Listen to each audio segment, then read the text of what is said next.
Daddy? Oh, oh, that's my daddy. It's not your daddy. Yeah. Mara, mine. Mine. No. Saan ka pupunta? Palabas na. Palabas ka na. Guys, tignan yung ginagawa ng anak ko. Oh.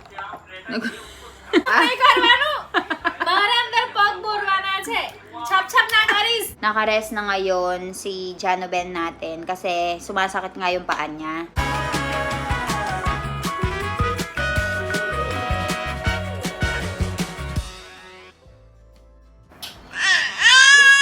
Saan ka pupunta? Palabas na. Palabas ka na. Sige, go. Go outside. Naglalakad na siya papalabas. Ay, naggumagabang na siya papalabas. Ivan! Where are you going? Masawo germa. Germa masawo salo. Lea buwa. No. No. Go, Chal. Go.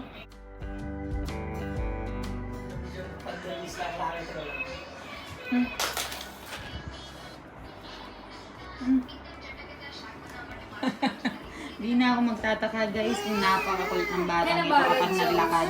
Gusto niya lumabas, oh. Nakikita niya kasi na open ito. Ivan! Oh? Uy, Ivan! Oh? Pinatawag ka ah. Bahar na isang ano. Snubber. Boss, very good. आमचूर पावडर तू ये ना मुझको हिलियम मुझको जो इना किला से तो जो ये 47,000 Ano to? Tignan nyo. Look at your son. How far he went. Look. Sige. Labas ka. Go. Abaso to. Sonal Masi, you don't have to mop anymore. Ivan is already mopping.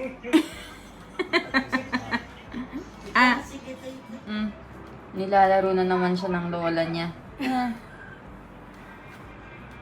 Ganyan siya pinapatulog guys kapag ayaw talaga niyang matulog gamit yung ano ko. Pag dumededi siya. Ayan. Tingnan nyo. Tingin-tingin pa sa camera. Ha? Tingin-tingin ka pa sa camera, ha? Enjoy na enjoy. Enjoy na enjoy ka? Nam. We have visitor, Wiggy Foy, Kemcho. Ivan, क्यों करो? Ivan. Ungkay gaya eh. So, nagluluto ngayon si Masi ngayon ng tinatawag nilang sukha ba na, Masi? Chole चना बनाऊ Cholet chana. So, susukay ro tame.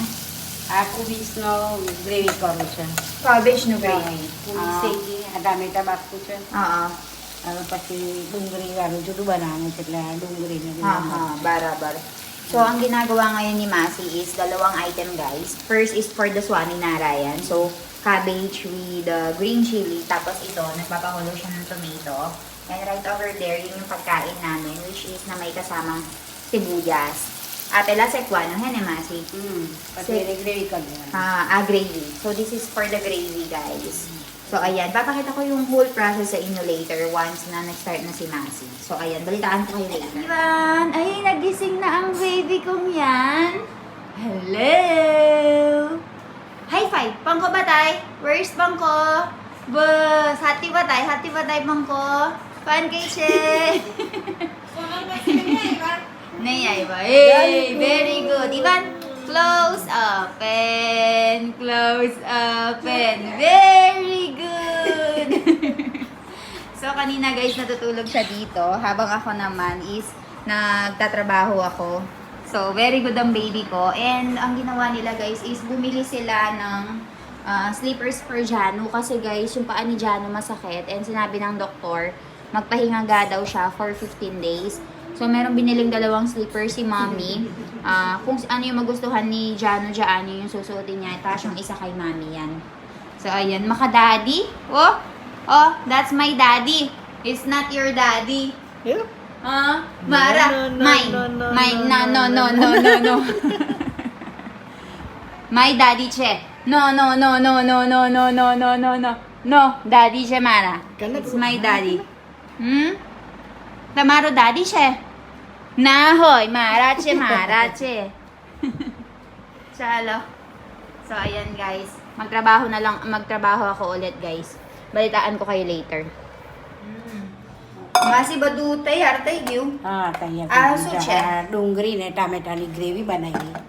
આ ડુંગળી, ટામેટા અને ગ્રેવી. હા આ ગ્રેવી બનાવી દીધું એમ. ગ્રેવી બનાવી દીધી. આ કોબીસની ને આ સ્વામિનારાયણની ગ્રેવી બનાવી. Okay. So, ito yung Swaminarayan gravy, guys. And ito naman yung sa amin na may onion. So, gagawa si mami ng 2 item. So, lulutuin na niya, guys. Papakita ko sa inyo. So, chole chana, hen masi? Chole chana. So, ito naman yung chana, guys. So, nag-request si Milan kasi. ચણા નાખેલા. કેટલા minute ba? Paano ang chana, masi? ચણા 2-3 સીટી વગાડવી. 2-3 બંધાયેલા સીટી. પછી હા. Mm, બફાઈ જાય ને હારા તે લગીને એની સીટી વગાડવી. okay. આ સરસ બફાઈ ગયા છે. Mm-mm. So, ito palang chana na ito, guys. Kailangan mo siyang i-prepare agad. 3 to 4 CT. Pwede siya. Tapos, itong gravy, ihuli mo na lang. So, papakita ko sa inyo yung preparation. So, ito yung gagamitin ni Masi sa pagluluto. So, kailangan lang maglagay ng oil. Ayan. Papainitin lang muna natin yung oil. Tapos, maglagay tayo ng spices. So, ang napansin kong technique ni auntie dito is nire-ready niya muna lahat ng mga kakailanganin, lahat ng mga masala na kailangan for this specific food. And then, isa-isa niyang ilalagay. આ સેજ જીરું નાખવું છે. Okay, lalagyan daw ng cumin seeds. Gravy વઘારવા. Para lutuin yung gravy, para pampalasa. So, kailangan mo munang hintayin hanggang maging kulay lalian. Tunay kumasi. આ લસણની ચટણી. Lasang chutney. So, may nagkaroon din tayo ng garlic chutney dito, guys. Ayan. So, nilagay kasi namin yan sa freezer. So, dahil nilagay natin sa freezer, medyo ganun yung itsura niya. Ayan, kailangan mo muna natin i-melt. And tingnan natin si Mami dito. Mami, tame suho, Dash. Lasan. Haprat Swaminarayan chen, eh. Etle na imalta lasan na ne dungri. Jo, mara mami lasan mo da. Kaya pachi huti yung. ખબર નહીં ભૂલમાં Peki di doase. Bul peki di doase. So, nakalimutan daw niya kung saan nilagay. So, ayan guys. Hintayin lang natin na maluto ito. And then, ilalagay na natin yung iba't ibang mga ingredients. Najuwa para siya, Masi. પછી સ્વાદ લાગવો જોઈએ ને લસણનો. Okay. So, dinagdagan ni Masi dito ng garlic chutney para daw mas masarap. સારું. So, naglagay lang si Masi dito ng turmeric powder. And then, ito na. Gravy નાખી દેવાની. Gravy na kitiwa na. Nilagay na niya itong gravy, guys.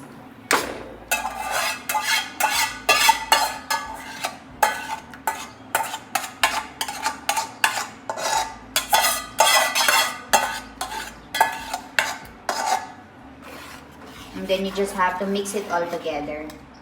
And then okay na ang ating chole chana. And then lalagyan natin ng salt dito. Me too.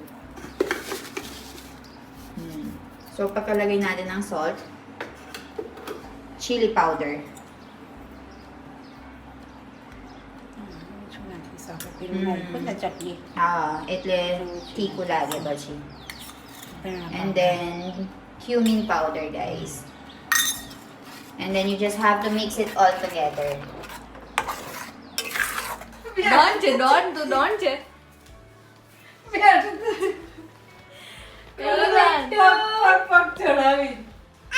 કેવો બેઠો છે તું બીન બેગમાં કેવો બેઠો છે fine Sahig. You are the boss of the house. Ivan આ બાજુ ઉપર છો હા? એને આવું નવું જ ધોઈ કઢાય. એકવાર ધોયું તો તે કેવું? કેમ આવો બેઠો છે? ફસાઈ ગયો. You are stuck there. ફસાઈ ગયો તું. ફસાયો એવું કે ને? મેં ફસાયો. Look. Hi, Ivan! What do you have? Ay, merong biniling medyas. So, ayan guys, merong biniling medyas dito para kay Ivan kasi nga nag-start na siyang gumapang, di ba? Hi, Ivan! What happened? Hey, Yan. Sige. Like athlete. With their socks. Para hindi magasgasan and umitim daw yung yung tuhod niya. Kasama niya si Daddy. You go, try anak. Crawl. Go, try. Ang dumi-dumi niya. Been roaming around for the past 2 hours. Eee. Try, Anyay, try. Try, Chalo. Chalo. Yay! Very good, anak. O, yan guys. So, nagsa-try na siyang gumapang. Bumibilis na yung gapang niya. Pinupuntahan niya itong walker niya. जो पासो Ha? Sinamad ka na agad? नाही कोचराय नाही You're like a worm. Don't do that. Okay, you can. Okay, let's go. Okay. એવું નહીં. Ivan. Chal. Anyay. એવું નહીં. તું તો શોર્ટકટ યુઝ કરે છે. એથ્લીટ જેવો લાગે છે. Ivan. Instead of going there, he is doing that thing. He's pulling He's the using walker. shortcut. Yay! Ivan. Hi. Ivan. Ivan. Para siyang athlete. Ivan. Ang talino ah. Bah. Oh, girls. Wow. Guys, tignan yung ginagawa ng anak ko. Oh.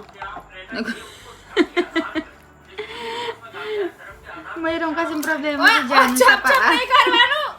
મારા અંદર પગ બોરવાના છે. છપ છપ ના કરીશ. ઘર Yung પાણી swimming પીવાય. pool kasi.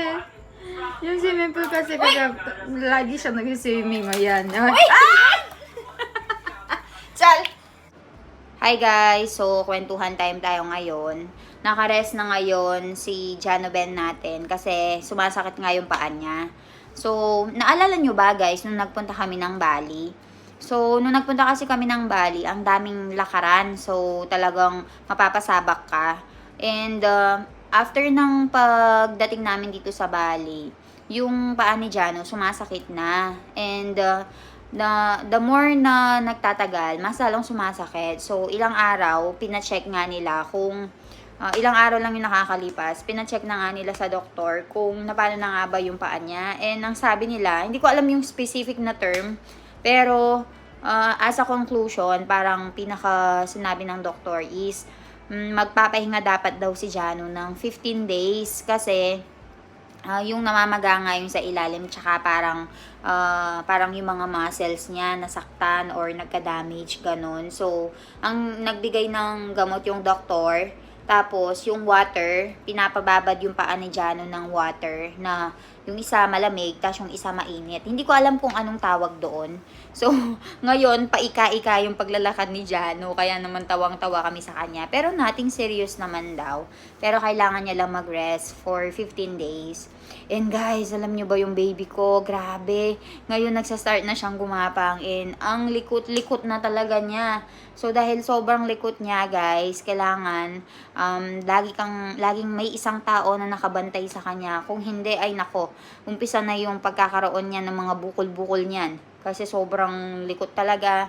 Nagsastart na siyang umakyat, nag-grip na siya dun sa mga hinahawakan, tapos nagsastart na siyang tumayo. And buti na lang hindi pa siya masyadong nakakagapang na sobrang bilis. Pero gumagapang na siya. Hindi lang siya yung talagang mabilis na gumagapang kagaya ng ibang mga bata. Pero I think after 1 month, naku, maghahabulan na talaga kami. So ayun, walang masyadong ganap ngayon guys. And sobrang ang ganda ng flow ng buhay namin ngayon kasi syempre hindi na rin ako nagluluto ng pagkain. Sobrang nagiging productive na kami ng biyanan ko guys kasi nga hindi na namin pinoproblema yung pagluluto and mas natututukan na namin ang anak ko. So, ayun, walang masyadong kaganapan ngayon, pero meron kaming mga pinag-iisipan and meron kaming mga pinaplano sa susunod na month. So, abangan nyo guys and for sure masusurpresa kayo and excited na rin ako para makita sa inyo and pakita sa inyo. Kung meron kayong mga hula, comment down below. So, ayun, I'll see you all tomorrow. Bye-bye!